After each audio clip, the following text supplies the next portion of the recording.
Biz hamisha katalog bilan ishlaymiz. Bu katalogimiz 21 kunlik. 21 kun ichida shuning ichidagi mahsulotlarning narxlari,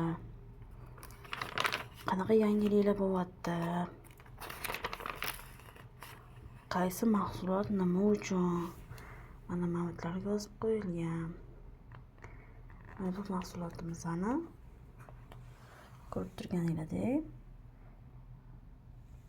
ham ayollarimizga, ham erkaklarimiz uchun mahsulotlarimiz. Mana ko'rib turganingizdek, har bitta mahsulotimiz uchun sertifikatlarimiz mavjud. Biz hamisha har 21 kunda katalog bilan ishlaymiz.